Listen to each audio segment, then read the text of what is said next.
The Mohawk Nation at Akwesasne is a territory that straddles the intersection of international borders and provincial borders on both banks of the St. Lawrence River.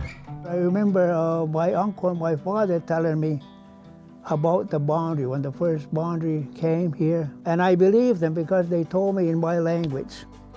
One day they said that we have to have a border, or we're going to have a border here. So the way they told me the governments wanted a border, so they came to our people, our ancestors, and they said, look, we want to put a border here. Is there any, do you have any concerns? They said, no, you can put a boundary there, whatever you want, but it's for you and not for us. That's what they told me, in Mohawk.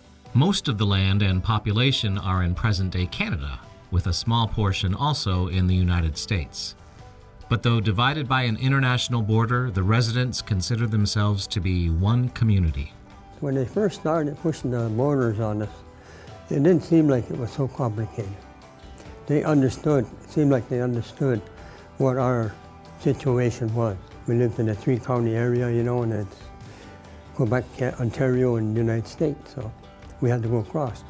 And the treaties specify that we are not to be harassed.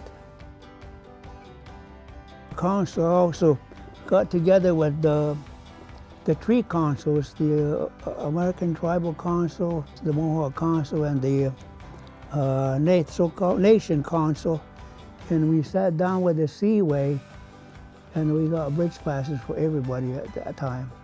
Some Akwesasne elders recall the old days, roughly the 1930s to the 1960s, when there was a border checkpoint in the village of St. Regis and another one at the main crossroads in Hogansburg.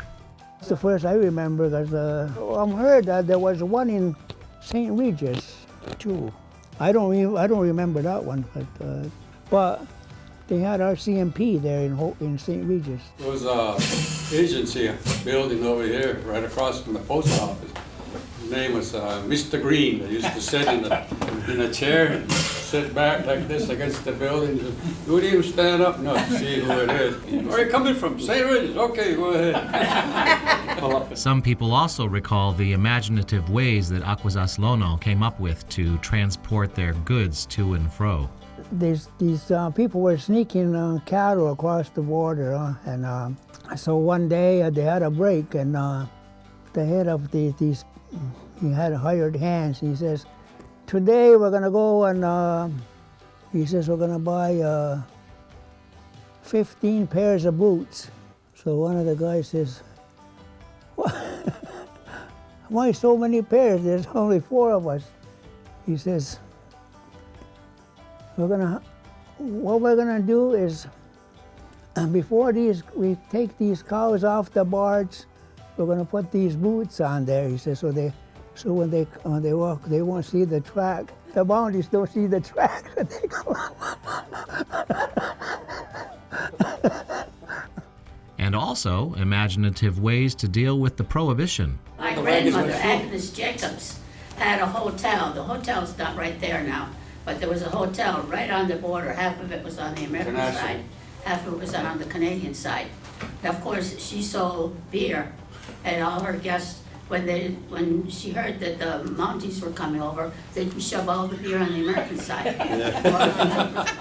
Due in part to their great sense of humor, a Mohawk tradition, Akwesasne thrive and move about with ease, as if the border dividing their territory didn't even exist. Like I say, it's how you approach them, and if you're nice to them, they're nice to you. And I give you a pointer? Yeah. Whenever I go across, I got this little white cockapoo dog. Did you ever try to talk to a customs officer with the dog's yep, yep, yep, and a real sharp voice? Yeah. That's a good idea. Yeah, that works good for me.